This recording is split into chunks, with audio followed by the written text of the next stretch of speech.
আসসালামু আলাইকুম আ রহমতুল্লাহি ও বারাকাতু। বাংলাদেশের টাকা কি পরিবর্তন হতে পারে? সোশ্যাল মিডিয়াতে এরকমই কথা দেখতে পাচ্ছি যে বাংলাদেশের টাকা পরিবর্তন করা হবে।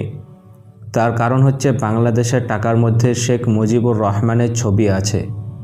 আর কিছুদিন আগে শেখ মুজিবুর রহমানের যত মূর্তি ছবি সব ভেঙে শেষ করে দিয়েছে। ফেসবুকে অনেকের লেখা দেখতে পাচ্ছি, যেখানে অনেকে দাবি যে বাংলাদেশের টাকা পরিবর্তন করা হোক, কারণ টাকার মধ্যে শেখ মুজিবুর রহমানের ছবি আছে। যেহেতু শেখ মুজিবুরের মূর্তি ফটো সব কিছু ভেঙে তার নাম নিশানা মুছে দেওয়া হলো, তাহলে টাকা থেকে তার নাম নিশানা মুছে দেওয়া হবে না কেন? টাকা থেকেও তার নাম নিশানা মুছে দেওয়া হোক, এরকমই দেখা যাচ্ছে সোশ্যাল মিডিয়াতে। তো এর সত্যতা কতটুকু এই সম্পর্কে আজকের এই ভিডিওতে আলোচনা করে জানাবো। টাকা পরিবর্তন করা অতটা সহজ বিষয় নয়। টাকা পরিবর্তন করতে গিয়ে বিশাল বড় ঝামেলায় পড়তে হয় এবং টাকা নতুনভাবে ছাপানোর জন্য প্রচুর পরিমাণে খরচ হয়। এই ভিডিওতে আপনাদেরকে আমি সব বিষয় জানাবো। এই বিষয়গুলো হয়তো আপনারা অন্য কোথাও শুনেননি। প্রথমত আমরা জানবো যে টাকা তৈরি করার জন্য কত পরিমাণে খরচ হয়। তারপরে জানবো যে টাকা যদি পরিবর্তন করতে যাই তাহলে কি পরিমাণ খরচ হবে বা লস হবে। বাংলাদেশের টাকার ডিজাইন পরিবর্তন এবং বিশেষত বঙ্গবন্ধু শেখ মুজিবুর রহমানের ছবি পরিবর্তন করার বিষয়ে বিভিন্ন সময়ে আলোচনা হয়ে থাকে। তবে এ বিষয়ে সরকারিভাবে কোনো ঘোষণা বা সিদ্ধান্ত নেওয়া হয়নি। কিভাবে শেখ মুজিবুর রহমানের ছবি টাকাতে ছাপানো হলো? বঙ্গবন্ধু শেখ মুজিবুর রহমান বাংলাদেশের স্বাধীনতার নায়ক। 1971 সালে বাংলাদেশের স্বাধীনতা যুদ্ধের সময় তার নেতৃত্বে দেশ স্বাধীন হয়। সেই হিসাবে শেখ মুজিবুর রহমান বাংলাদেশের স্বাধীনতায় বড় ভূমিকা পালন করে। এজন্য সম্মান এবং তার মর্যাদা হিসাবে টাকাতে তার ছবি দেওয়া হয়। দেশের টাকা পাল্টানো বা নতুন টাকা চালু করতে অনেক খরচ হবে এবং জটিল কাজ। টাকা পাল্টানোর জন্য বিভিন্ন রকমভাবে খরচ হয়ে থাকে। যেমন প্রতিটি দেশের কেন্দ্রীয় ব্যাংক নতুন টাকা ছাপানোর জন্য বিভিন্ন কোম্পানি বা প্রতিষ্ঠানের সাথে চুক্তি করে। নতুন টাকা ছাপানোর খরচ নির্ভর করে ব্যবহার, উপাদান, সুরক্ষা, বৈশিষ্ট্য এবং প্রয়োজনীয় নোটের পরিমাণের ওপর। বাংলাদেশে নতুন টাকা ছাপানোর খরচ সম্পর্কে জানতে হলে বেশ কিছু বিষয় বিবেচনা করতে হবে।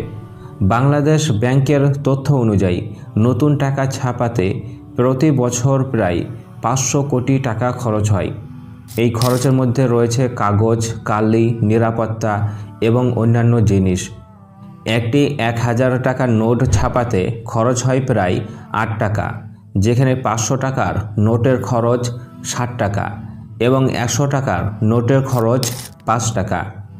অন্যান্য ছোট মূল্যের নোটগুলোর খরচ রয়েছে, যেমন 50 টাকা নোটের খরচ 3 টাকা, 10 টাকা নোটের খরচ 2.2 টাকা। অন্যদিকে টাকা ছাপানোর মেশিনের দাম নির্ভর করে তার ধরন এবং ক্ষমতার ওপর।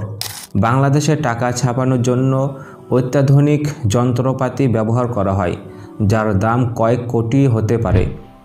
তাছাড়া যদি টাকার নকশা পরিবর্তন করতে হয় বা পুরাতন টাকা নতুন টাকায় রূপান্তর করতে হয়, তাহলে এই খরচ আরও বাড়তে পারে। এই জন্য একটি সম্পূর্ণ নতুন সিস্টেম প্রতিষ্ঠার প্রয়োজন হতে পারে, যার সাথে আরও বেশি খরচ যুক্ত হবে। এই বিষয়গুলো বিবেচনায় নিয়ে নতুন টাকা পরিবর্তন করা একটি অত্যন্ত ব্যয়বহুল এবং জটিল প্রক্রিয়া। তারপরও সেই টাকাটা বিতরণ করতে, দেশের বিভিন্ন স্থানে ছড়িয়ে দিতে, তা সুরক্ষিত রাখতে ইত্যাদি কাজের জন্য আরও খরচ হয়। আর সবচেয়ে বেশি খরচ হয় যে নতুন টাকা তৈরি করার জন্য আবার নতুন মেশিন কিনতে হয়। টাকা ছাপানোর মেশিনের দাম কত? টাকা ছাপানোর মেশিনের দাম নির্ভর করে মেশিনের প্রযুক্তি, ক্ষমতা এবং উৎপাদন ক্ষমতার ওপর। অত্যাধুনিক টাকা ছাপানোর মেশিনের দাম কয়েক মিলিয়ন ডলার থেকে শুরু করে কয়েক ডজন মিলিয়ন ডলার পর্যন্ত হতে পারে। উদাহরণস্বরূপ, একটি উচ্চমানের অফসেট বা ইন্টাগ্রেলীয় প্রিন্টিং প্রেসের দাম 20 থেকে 30 মিলিয়ন ডলারের কাছাকাছি হতে পারে। তবে বাংলাদেশ ব্যাংক তাদের নিজস্ব টাকা ছাপানোর জন্য অত্যাধুনিক মেশিন ব্যবহার করে, যা বিভিন্ন আন্তর্জাতিক কোম্পানি থেকে সরবরাহ করা হয়। তো একটা কথা আমরা বুঝতে পারলাম যে টাকা ছাপানোর মেশিনের দাম কয়েক মিলিয়ন ডলারের বেশি হতে পারে।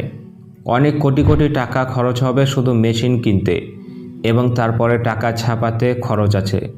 আবার টাকাগুলোকে বাতিল করে নতুন টাকাকে আবার মানুষের কাছে পৌঁছে দেওয়ার জন্য খরচ হবে। তারপর যাদের কাছে টাকা আছে সেই টাকাগুলোকে আবার নতুন টাকায় পরিবর্তন করতে মানুষের পেরেশানি, সময় অপচয় ইত্যাদিভাবে অনেক সমস্যার কারণ।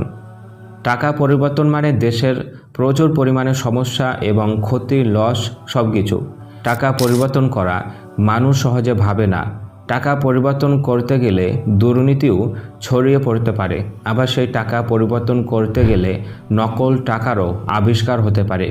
এইসবকে সামনে রেখে দেশের টাকা পরিবর্তন করা বোকামি কাজ বলে মনে করে থাকে বুদ্ধিমান মানুষ। সৌদি আরবের সরকারের ছবি টাকার মধ্যে দেখতে পাওয়া যায়। আবার বিভিন্ন দেশের সরকারের ছবি তাদের টাকার মধ্যে দেখতে পাওয়া যায়। একই রকমভাবে বাংলাদেশের শেখ মুজিবুর রহমানের ছবি টাকার মধ্যে দেখা যায়। কিন্তু টাকা থেকে ছবি হটানোর যে যুক্তি বা সোশ্যাল মিডিয়াতে যেটা দেখা যাচ্ছে তা অত্যন্ত পরিমাণে খরচ এবং সমস্যার বিষয় হয়ে দাঁড়াবে। তাই বাংলাদেশে আপাতত টাকা পরিবর্তন করতে হবে বা টাকা পরিবর্তনের কোনো পরিকল্পনা সরকারিভাবে ঘোষণা করা হয়নি, আর ভবিষ্যতে হবে কি না জানা নেই। তো বর্তমানে যারা শেখ মুজিবুর রহমানকে পছন্দ করেন না, তার মুখ দেখতে চান না, তাদের কিন্তু টাকার মধ্যে প্রতিদিনই মুখ দেখতে হচ্ছে। আসলে তাকে পছন্দ না করার কোনো কারণ থাকতে পারে না। সে দেশ স্বাধীন করেছে, সেই অবদান ভুলে গেলে চলবে না। তো যাই হোক, শেষে আপনারা কমেন্ট করে জানান যে টাকা পরিবর্তন করার দরকার আছে কি নেই। দেশের টাকাতে কার ছবি থাকলে ভালো হয়, নাকি ছবি ছাড়াই টাকা ছাপানো ভালো হবে? আপনাদের মতামত কমেন্ট করে জানাতে পারেন।